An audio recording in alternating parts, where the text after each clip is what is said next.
Antes de existir uma empresa bilionária, existiu uma ideia capaz de controlar milhões de pessoas. A maioria acredita que grandes marcas cresceram apenas porque tinham produtos melhores, né? Mas isso não é verdade. Porque a Apple não vende tecnologia, a Nike não vende tênis, e o McDonald's nunca vendeu apenas comida. Essas empresas aprenderam a dominar algo muito, mas muito mais poderoso: a atenção humana.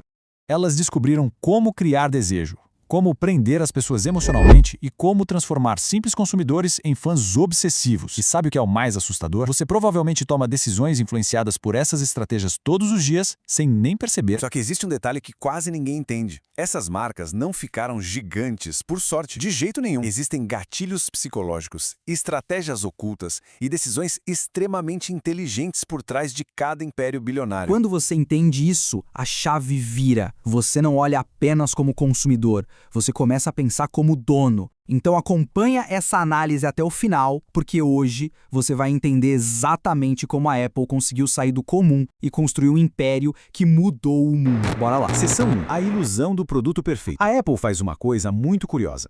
Ela foge de propósito de especificações técnicas muito complexas. Ao invés de ficar focando em vender gigabytes de memória ou poder de processamento bruto, a parada deles é focar num storytelling emocional e num design minimalista que simplesmente impressiona. Isso leva a gente direto para um conceito super fascinante da economia comportamental chamado de bens de Veblen. A Apple se posiciona estritamente como uma marca de luxo. A grande sacada deles é que o preço alto não afasta as pessoas, muito pelo contrário. Esse preço sinaliza qualidade, exclusividade e status, o que no fim das contas aumenta ativamente o desejo pelo produto. Para colocar isso em perspectiva, dá uma olhada nesse número de 8,3%. Relatórios recentes mostram que o preço médio de venda da Apple subiu exatamente 8,3% em um ano, enquanto o volume de vendas em unidades, na verdade, caiu 2,1%. Ou seja, não é sobre vender mais volume, é sobre uma estratégia de precificação premium que protege margens de lucro literalmente gigantescas. Seção 2. O poder da exclusividade. Mas como isso se constrói na prática?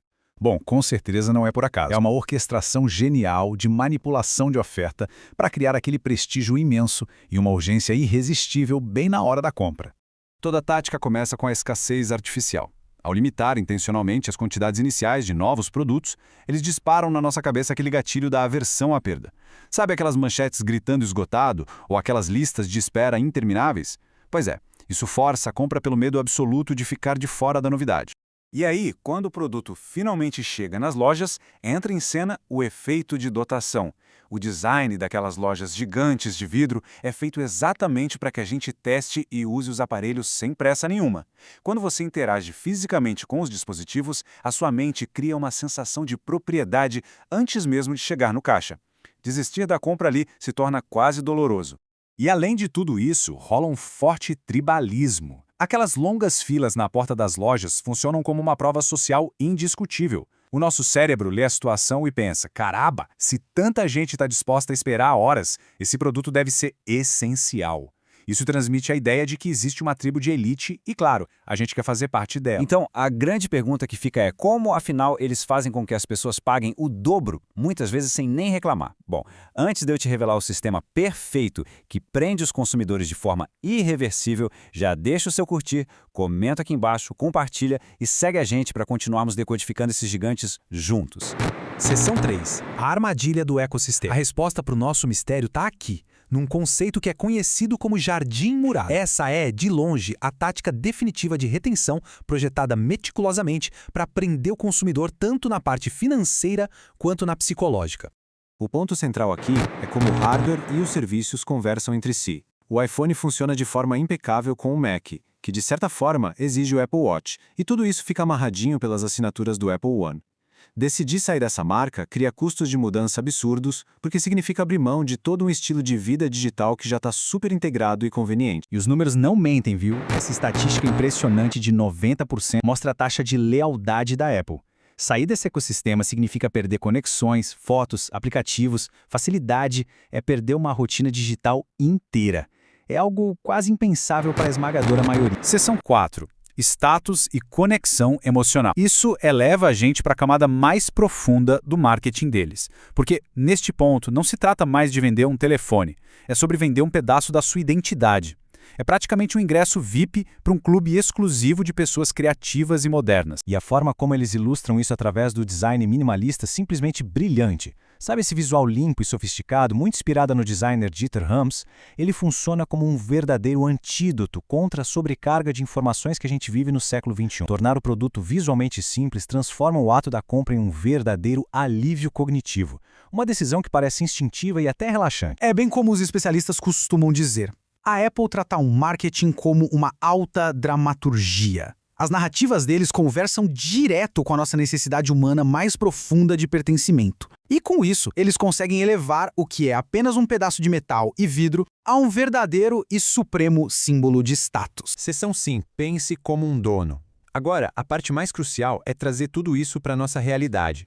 Para essa análise realmente fazer a diferença, a gente precisa mudar a lente através da qual enxergamos as nossas próprias compras.